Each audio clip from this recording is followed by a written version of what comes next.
Bom, então, já que a gente está frequentemente interessado em associar variáveis nos estudos científicos, a gente pode fazer isso através do teste de Q-quadrado, tá? Para variáveis que representam proporções, tá? Então, para a maior parte das comparações entre proporções, a distribuição Q-quadrado nos fornece uma ampla gama de opções. Ela tem esse formatinho aqui, tá? Eu vou mostrar melhor sobre ela daqui para frente. Ela pode ser usada em cima de uma tabela de contingência que mostra a associação entre duas variáveis. Por exemplo, a associação entre você tomar um grupo de indivíduos, né, no estudo tomar ou não AZT e progredir ou não, né, progredir HIV para AIDS. E aí a gente vai ter os indivíduos que tomaram AZT, que é de 475, 76 deles progrediram, 399 não progrediram, e dos indivíduos que tomaram placebo, 129 progrediram e 332 não progrediram, isso dá um total de 461. E a gente tem um total de 936 indivíduos nesse estudo. Aqui, né, a gente tem o total de. A gente pode calcular também o total de indivíduos que progrediram, independentemente de ser AZT ou placebo, que é 205, e o número de indivíduos que não progrediram, que é de 731. Então, nessa tabela, a gente pode usar o teste de Q-quadrado e a distribuição de Q-quadrado para calcular um valor de P. Mas não pensando somente em valor de P, como é que a gente pode expressar a magnitude de uma associação? Como resolver o efeito observado em um número, a associação entre duas variáveis em um número? As mais comuns são, né, o risco relativo e a razão de chances. O risco relativo é a probabilidade do desfecho em A, que é denotado por A sobre A mais B, divididos pela probabilidade de desfecho em C, denotado por C sobre C mais D.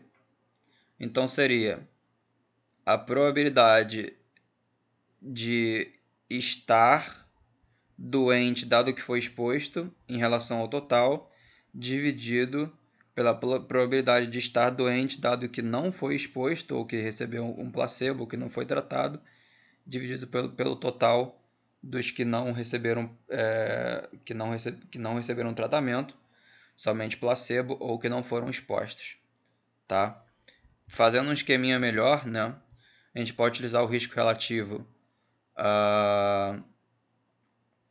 num estudo de coorte, onde você separa indivíduos de acordo com características de interesse, por exemplo, a que fuma cigarro e aqui são fumantes, né, que não são fumantes, e a doença aqui no caso, né, é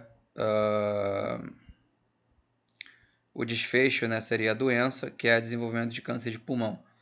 O risco relativo vai ser A sobre C, é o número de indivíduos doentes sobre o total de indivíduos que foram expostos ao fumo, divididos por B sobre D, que é o total de indivíduos doentes, dividido pelo total de indivíduos que não estavam expostos àquele fator. Tá? Então ele demonstra a razão de incidência de expostos comparado aos não expostos. Tá? Maior do que 1 implica risco e menor do que 1 implica fator protetor. E geralmente são, como eles são, né, enfim, medidas de tamanho de efeito, eles são acompanhados por intervalo de confiança também. E existe uma formulinha para você calcular. Existe o odds ratio também, tá? Que demonstra quantas vezes mais provável foram os casos entre os que foram expostos contra o controle. Aqui está um erro, né? A interpretação não é igual ao risco relativo. O risco relativo é probabilidade e o odds ratio é chance, tá? Então, o odds ratio ele é mais utilizado, por exemplo, no estudo de casos e controles. A gente chama de casos e controles, onde a gente tem uma população, seleciona casos com uma doença, indivíduos controles que têm características bem semelhantes aos casos, só que não têm a doença, podem ter até comorbidades semelhantes, e verifica a chance, né, da exposição entre os casos e a chance da exposição entre os controles. Então aqui a gente está olhando para o passado, no odds ratio, e aqui a gente olha para o futuro. A gente, enfim, isso, simplificando. E como funcionam os testes de Q², então? Assim como todos, precisamos calcular uma estatística do teste e ver a probabilidade dela acontecer sob a hipótese nula. Então, a estatística de Q² ela tem uma distribuição conhecida sob a hipótese nula. Como faz isso? Se não existe uma diferença entre os grupos e isso é apenas uma coincidência, ou seja, se a hipótese nula é verdadeira, quais os valores esperados para cada casela abaixo? Então a gente tem como calcular os valores, ele vai fazer uma diferença, a gente tem os dados que foram observados no seu estudo, ele vai fazer um cálculo do que seriam os valores esperados, tá? E vai fazer uma diferença desses caras. A fórmula, né, é os valores observados menos os valores esperados elevado ao quadrado sobre os valores esperados. E aí a gente soma isso tudo. Então aqui a estatística de Q² seria, o valor observado é 3 e o esperado é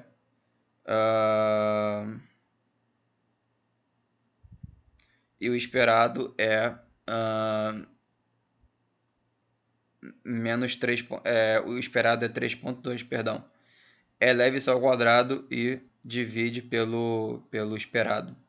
Aqui está errado, né? Eu acabei de me dar conta de que está completamente errado isso daqui. Eu vou fazer essa estatística aqui ao vivo, tá? Enfim, isso aqui seria uma diferença de 0,2 elevado ao quadrado divididos por 3,2. Então, o primeiro a gente tem aqui, né, 0,0125, 0,0125, tá? Vou até botar aqui, meio que cortadinho aqui. O segundo seria 0,2 elevado ao quadrado de novo. 0,2 elevado ao quadrado. 1 menos 0,8 é 0,2, né? Eleva ao quadrado, dá 0,04, divididos por 0,8. Isso aqui dá 0,05. Isso aqui dá 0,05.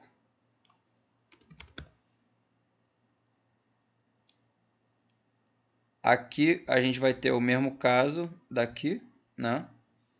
0,05. E aqui a gente vai ter o mesmo caso daqui. Só que na verdade aqui é dividido por 0,2. Então aqui seria acho que 0,5, né? 0,2 elevado ao quadrado dividido por 0,2. 0,2 elevado ao quadrado divididos por 0,2. Isso aqui então dá 0,2. Então somando isso daqui, 0,0125, 0,0125 mais 0,05 mais 0,05 mais 0,2, a gente encontra 0,03125, que seria a estatística de Q² aqui, tá? E a gente pode fazer isso a gente pode, voltando aqui, né? A gente pode fazer isso para situações onde há maior número de observações, onde os graus de liberdade são maiores. E aí, os valores, né, da estatística Q² variam, né? A distribuição dessa estatística varia em diferentes graus de liberdade, tá? Que seriam o número de linhas, né? No Q quadrado, tá? Então a gente pode calcular um determinado valor de P ocorrer por acaso. Quer dizer, perdão. A gente pode calcular a chance de um determinado valor de Q quadrado ocorrer por acaso. Que seria, e isso seria a probabilidade de uma estatística de Q quadrado acontecer dentro da hipótese nula, e isso é o valor de P, tá? E aí tem um exemplo no GraphPad, né, que eu já fiz aqui, que é sobre comparando aspirina e placebo, né? E lá você pode, enfim, dar uma brincada e ver como é que muda. Dá para tirar risco relativo, odds ratio, e dá para fazer também uma coisa, dá para tirar o Q quadrado, dá para fazer testes ato de Fisher, que a gente vai passar aqui, e dá para tirar uma coisa também que é o Q quadrado com correção de Yates, tá? Porque o pressuposto de que probabilidades discretas, tá, podem ser aproximadas de uma distribuição Q quadrado pode introduzir certo erro. Então, para isso, a correção de Yates é utilizada. E a gente vai falar sobre ela agora.